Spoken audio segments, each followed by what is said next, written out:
Life को ऊंचा जाने के लिए। आज मैंने देखा आलसी बने हुए लोग, आलसी, सब कुछ पास्टर करेगा, हमारे पति को भी पास्टर बचाएगा, हम सारी जिंदगी गप्पे मारेंगे, हमारे घर के मैटर भी सब पास्टर करेंगे, और तुम क्या करोगे? हम गालियां देंगे, हम गुस्सा करेंगे, हम झगड़ा करेंगे, हम कलेश करेंगे, हम बाइबल नहीं पढ़ेंगे, हम प्रार्थना नहीं करेंगे, हम चर्च नहीं जाएंगे, 6 महीने बाद प्रभु हो जाएगा, जब जाएंगे क्रिसमस के दिन ही मुंह दिखाएंगे। आपकी लाइफ पे तरस आता है मुझे, तरस, पास्टर्स पे तरस आता है मुझे, जो 20 साल में भी वहीं पर है और 20 साल भी वहीं पर है, लेकिन घमंड बैनी हीन का लेके चलेंगे। जब वो आई तो कहा नारा आ गई, कहते नुआ में आ गई, कहते नुआ में मत कहो, मारा कहो, खुदा ने पीटा है मुझे, मारा परमेश्वर ने मुझे, हाथ पड़ा है उसका, भयंकर हाथ पड़ा मेरे ऊपर, उसका भयंकर। क्यों पड़ा है? ध्यान भटका, दुर्घटना घट गई। मेरे घर में खुशियों की आवाज आनी चाहिए, मौत की आवाज आ रही है, रोने की आवाज आ रही है। मेरे घर में प्रार्थना होनी चाहिए, लेकिन मेरे घर में जिप्सी आ रही है, पुलिस की। मेरे परिवार में प्रार्थना होनी चाहिए एकता के साथ, सारे अलग हो चुके हैं। मालूम है क्यों? अगर वाइफ प्रेयर करने वाली औरत है, थैंक्स, लेकिन अगर हस्बैंड प्रेयर करने वाला नहीं है और वो शरीर के अनुसार चलने वाला है, तो औरत को सारी जिंदगी उसके साथ बिताना बहुत मुश्किल होगा। अगर हस्बैंड आत्मिक है और औरत शारीरिक है, हस्बैंड रोज डिप्रेशन को झेलेगा, रोज उसको अपनी वाइफ से झूठ बोलना होगा। संडे अगर उसकी ऑफिस की छुट्टी है, उसको बोलेगा वो संडे मेरी ड्यूटी लगी है। अगर उसकी 6 बजे जॉब से छुट्टी हो रही है, वो 10 बजे आके घर में घुसेगा। मालूम है क्यों? क्योंकि आप अपने हस्बैंड का सिर दर्द बन चुके हो, आप अपनी वाइफ का सिर दर्द बन चुके हो। उसने कहा मुझे मारा कहो, क्यों मारते हो? खुदावन ने मुझे मारा है, पीटा है, मेरा पति मर गया, मेरा बड़ा बेटा मर गया, छोटा बेटा मर गया, मेरी बहू विधवा हो गई, मैं खुद विधवा हो गई, मेरा बुढ़ापा का सहारा वंश मर गया। क्या हुआ? आज लोग परमेश्वर से हट जाते हैं, आप बोलते हैं मेरी बहन प्रभु से हट गई, मेरा जीजा प्रभु से हट गया, मेरी माँ प्रभु से हट गई, मेरा बेटा प्रभु से हट गया। और प्रभु से हटने के बाद आपको लगता है वो सुखी होंगे? चेक करो उनकी लाइफ को, रोज टॉर्चर के नीचे हैं, रोज मानसिक लेवल को झेल रहे हैं, मेंटली लेवल को झेल रहे हैं। आपको मालूम है अगर इस दुनिया में आपको कोई छुटकारा दे सकता है, चाहे वो आपका दुश्मन हो, चाहे वो आपका जादू करने वाला बंदा हो, चाहे वो आपका नाश चाहने वाला बंदा है, अगर आपको कोई छुटकारा दे सकता है तो वो परमेश्वर है। आज छुटकारा तुम्हारी लाइफ के साथ छुट जाए यीशु मसीह के नाम में। छुटकारा, चाहे वो तुम्हारी सोच के विचारों से हो, चाहे वो तुम्हें शैतान से हो, चाहे वो तुम्हारी शारीरिक बुद्धि से हो, गंदे विचारों से हो, गंदे सपनों से हो, आप बोलो तो परमेश्वर मुझे छुटकारा चाहिए। किस चीज से चाहिए? मैं रोज बातों से घिरा रहता हूँ, मैं रोज मेंटली टॉर्चर रहता हूँ, मैं इससे तंग हूँ, मुझे बचा, मेरी आत्मा को सुन। आप छुटकारे के लिए पूरी ताकत लगा देते हैं, लेकिन मिलता नहीं। मालूम है क्यों? आप सर्वशक्तिमान का हाथ अपने से हटाकर छुटकारे की आस में बैठे हो। अगर प्रभु आपके साथ है और आपने गलती से उसको बोल दिया मुझे छुटकारा दे, आज छुटकारा चल से आपके साथ घर जा रहा है यीशु मसीह के नाम में। लेकिन बोलो तुम्हारी लाइफ बेबस लगती है मुझे। शरीर के फैसले, शरीर के फैसले, जब एक व्यक्ति शरीर के फैसले लेता है समझ के, लोगों की सलाह के, वो ऐसे लोगों के फैसले जो गाली देने वाले हैं, आत्मिक लोग उनके फैसले ले रहे हैं। तुम्हारे घर के क्लेश, तुम्हारा पड़ोसी जो नशे बेचने वाला है वो सोल्व कराने आ रहा है। कितनी छोटी लाइफ है आपकी, कितनी स्मेल आ रही है आपकी लाइफ से, मसीह लाइफ से। आपके झगड़े शारीरिक व्यक्ति बंद करा रहा है और तुम खुद आत्मिक व्यक्ति हो, तुम खुद बपतिस्मा पाए हुए व्यक्ति हो, तुम्हें खुद टीचिंग देने वाले हो तुम दूसरों को, और तुम खुद का जुलूस बना रखा है। आप परमेश्वर के मकसद के लिए नहीं बने। आप पता किस मकसद के लिए बने? झाड़ू के पीछे लड़ने के लिए। आप उस मकसद के लिए नहीं बने कि परमेश्वर की हाईएस्ट कॉलिंग आपकी लाइफ में होगी। इसलिए गुस्सा थोड़ा घट करा करो, क्योंकि ज्यादा गुस्सा करने वाले व्यक्ति की जिंदगी में परमेश्वर का कोई प्लान नहीं है। जब वो व्यक्ति जो अपने शरीर पे कंट्रोल नहीं कर सकता अपने गुस्से पे, तो वो परमेश्वर का कार्य कर सकता है? आपको लग रहा है? आज एक व्यक्ति को थोड़ा सा टच हो जाए ना तो कत्ल हो जाते हैं, पता है ना आपको? थोड़ा सा अगर पाँव टच हो जाए, हाथ टच हो जाए तो कत्ल हो जाते हैं। लेकिन पास्टर्स के अंदर इतनी पेशेंस है, वो कभी गुस्सा नहीं करते शारीरिक। उनको मालूम है अगर गुस्सा हुआ तो पाप हुआ, इसलिए मैनो गॉड के अंदर हमेशा तुम्हें प्यार मिलेगा। लेकिन वो गुस्सा करते हैं पाप के ऊपर, शैतान के ऊपर, गंदे कामों के ऊपर, गंदी बातों के ऊपर। वो इस काम के लिए गुस्सा करते हैं,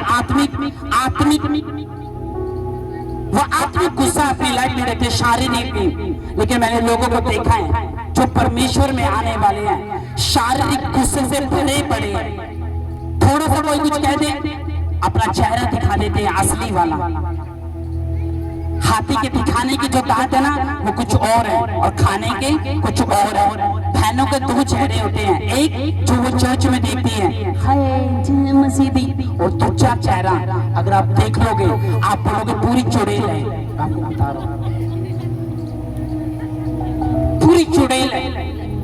चुड़ैल में इसमें कोई फर्क नहीं है, वो भी डराती है ये भी डराती है।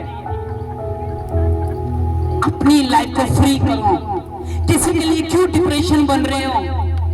परमेश्वर, अरे तुम खुद तो बोझ चिंताओं के नीचे है, लेकिन जो व्यक्ति खुश है उसकी जिंदगी में क्यों घुस रहे हो? क्यों उसको अकेला नहीं छोड़ते? क्यों उसको लीव नहीं करते? लेकिन तुम गुस्से से भरे पड़े हो क्योंकि तुम प्रेयर नहीं करते। और ये सबसे बड़ा चिन्ह है जो सबसे ज्यादा गुस्सा करने वाला व्यक्ति होगा वो प्रार्थना करने वाला व्यक्ति नहीं होगा, हमेशा ही याद रखना। और जो आत्मिक व्यक्ति होगा उसको गुस्सा घट आएगा, और जब गुस्सा घट आएगा पाप घट होगा। और जिसपे गुस्सा ज्यादा आएगा आप देखना, आप लड़कों को देख लो, आत्मिक लड़कों को, सॉरी शारीरिक लड़कों को, अन्य जातियों के लड़कों को, जो मोस्ट गुस्से वाले हैं, जो गाली के बिना बात नहीं करते, 6 महीने बाहर और 6 महीने जेल में रहते हैं सिर्फ गुस्से के कारण। आप प्रभु में हो और गुस्सा कर रहे हो, शैतान पे तुम्हारा गुस्सा चलता नहीं, लेकिन लोगों पे पूरा गुस्सा कर रहे हैं। कभी डांटा कि गुस्से से शैतान को कि तू मेरी लाइफ में क्या कर रहा है? तूने मेरी ग्लोरी चोरी कर ली, तूने मेरी महिमा चोरी कर ली, तूने मेरा रिश्ता तोड़वा दिया, तूने मेरी माँ को बीमार कर दिया, तूने मेरी वाइफ को अपने कब्जे में कर लिया। कभी करते हो उस पर गुस्सा? नहीं। तुम्हारा गुस्सा किस पे होता है? तुम्हारी बहन पे, तुम्हारे बच्चों पे, तुम्हारे माँ बाप पे, तुम्हारे हस्बैंड पे, तुम्हारी वाइफ पे। कभी गुस्सा नहीं करते शैतान पे क्योंकि तुम डरपोक हो, तुम डरते हो, इसलिए गुस्सा नहीं करते। हालेलुया। मारा कहा? कहते मैं पूरी चली गई थी और खाली हाथ आई हूं। कहते मेरे बच्चे थे, 2 लड़के थे, मेरा सुंदर पति था, लेकिन क्या हुआ? मर गए। मौत का शौक लेके आई हूं। मैं गुड न्यूज नहीं बैड न्यूज के साथ वापस आई हूं। मैं पूरी नहीं खाली होके वापस आई हूं। मेरे मुंह पे पहले ग्रेस होती थी, अब मेरे मुंह पे छुरी है। पहले मेरा मुंह पे शाइन करता था, अब मेरे मुंह पे पिंपल के अलावा कुछ नहीं दिखता। सिगरेट छोड़ी हुई थी, अब मैं सिगरेट पीता हूं। क्यों? जब परमेश्वर के हाथ के नीचे थी तो बैलेंस था लाइफ में। परमेश्वर अगुवाई करता था। मेंटर के द्वारा मैं बड़े बड़े विजन को अपनी लाइफ में पूरा करती थी। सप्लाई मेरे अंदर से घट नहीं हुई। लोग मुझे देखते थे, जीसस क्राइस्ट का थैंक्स करते थे, सुलेमान की तरह मेरे ज्ञान को सुनते थे, मेरी गवाही को सुनते थे। अब क्या हुआ? अब जब मैं चर्च में बैठती हूँ तो मुझे नींद आती है। चर्च में तो हूँ, लेकिन दिमाग कहाँ है? पैसा कैसे कमाना है, उस लोन की किस्त भरनी है। अब जाके अपनी बहू को बताऊंगी तुमने मेरे लिए खाना क्यों नहीं बनाया। अब दिमाग इसी में रह गया। चर्च से क्या सीख के आई है? सीखी तो कुछ नहीं। अपनी जैसी कैटेगरी की लड़कियां देख रही थी, कोई मेरी बात को सुन ले, कोई मेरी कुर्सी पे बैठ जाए, कोई मेरे पास आ जाए, कोई मेरी दिल की बात सुन ले। जो भावनाओं के अनुसार चलते हैं, मैं उनकी लाइफ को छोटी कहता हूँ। छोटी आपकी लाइफ छोटी। कहती मैं पूरी पूरी चली गई थी। मुझे मारा है खुदावन ने, पीटा है खुदावन ने, गुस्सा किया है खुदावन ने मेरे ऊपर। क्यों गुस्सा किया? मैंने परमेश्वर की आवाज नहीं सुनी।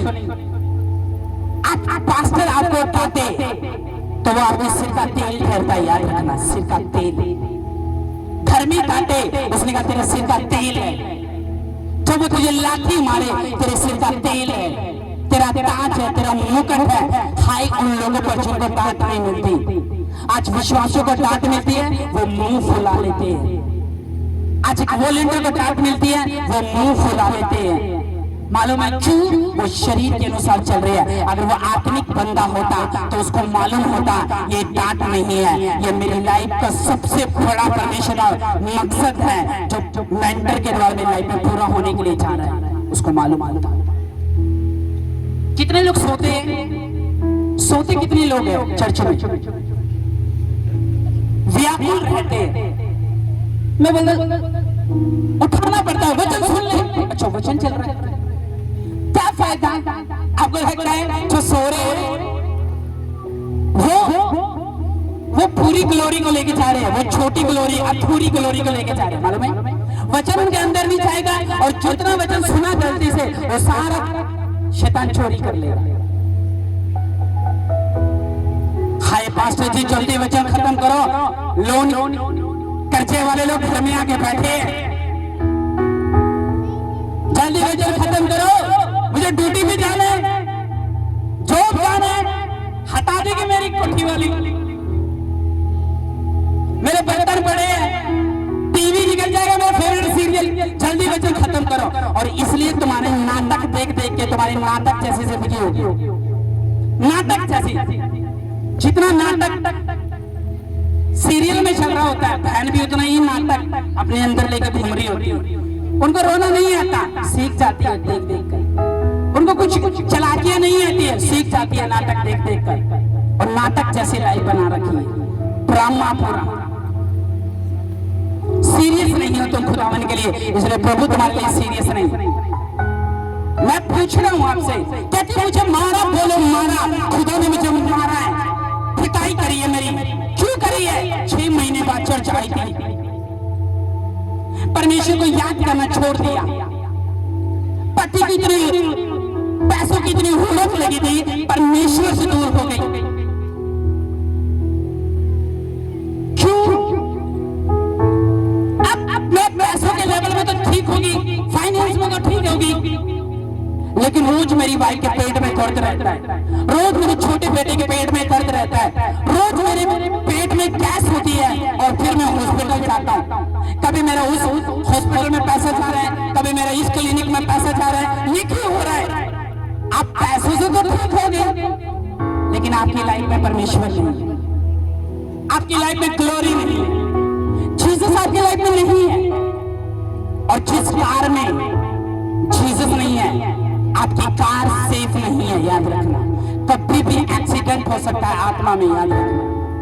अगर आपका ड्राइवर प्रभु यीशु मसीह नहीं है, आपकी साथ वाली कुर्सी पे परमेश्वर नहीं बैठा, आप सेफ नहीं हो। मैं आपको बता रहा हूं, अगर आप परमेश्वर को कभी कभी अपना चेहरा दिखाते हो, आपका चेहरा इतना गंदा लगेगा, परमेश्वर को वो देखना भी पसंद नहीं करेगा। याद रखना, अगर आपकी लाइफ में कभी कभी तालियां बजती है परमेश्वर के लाइफ में, आपकी तालियों से कभी शैतान नहीं करेगा। याद रखना अपनी लाइफ में ज्यादा गुस्सा करने वाले लोग हो आप, आपकी लाइफ में मैं लिख के देता हूं, आप छोड़ देना चर्च आज ही। परमेश्वर का कोई मकसद आपके लिए नहीं है आपसे लड़ाई और झगड़ा करो। कहती मुझे मारा मत बोल, मुझे मारा बोल, मारा मुझे नामी मत बोल। बैतलहम का मतलब मैं समझी नहीं थी, रोटी का घर, हाउस ऑफ ब्रेड। कहती इस घर को मैं छोड़ के जा रही हूं, इस घर को मेरे बाप दादाओं ने अपना बलिदान कुर्बान कर दिया। एक बहू अपने साथ ले आती है। उस बहू का नाम क्या था? क्या था उस बहू का नाम? किसी को नहीं मालूम। क्या था? क्या था? क्या था? बोलो। नहीं, मुझे सुनाई नहीं आया।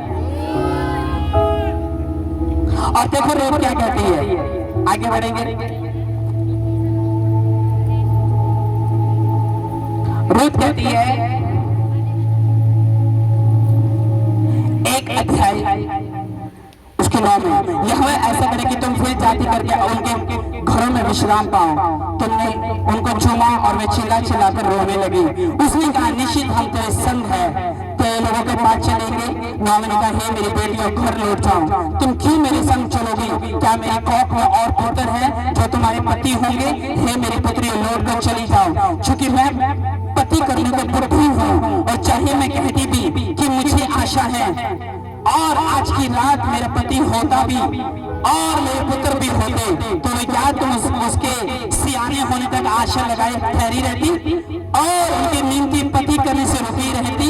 हे मेरी पुत्रियों, ऐसा ना हो कि मेरा दुख तुम्हारे दुख से बहुत बढ़कर देखो यहोवा का हाथ मेरे विरुद्ध उठाए। तब वह फिर से उठी और औरतों तो उसको सांस को चूमा, और परंतु रूथ उससे अलग ना हुई। तब उसने कहा, देख तेरी जेठानी तो अपने लोगों और अपने देवताओं के पास लौट गई, इसलिए तू अपनी जेठानी के पास लौट जा। रूथ बोली, तो मुझसे ये विनती ना कर कि मुझे त्याग या छोड़कर लौट जा, क्योंकि जिधर तू जाएगी उधर मैं जाऊंगी, जहां तू टिकेगी वहां मैं टिकूंगी। तेरे लोग मेरे लोग होंगे, तेरा परमेश्वर मेरा परमेश्वर होगा। जहां तू मरेगी वहां मैं मरूंगी, जहां तुझे मिट्टी दी जाएगी वहां मुझे मिट्टी दी जाएगी। मृत्यु को छोड़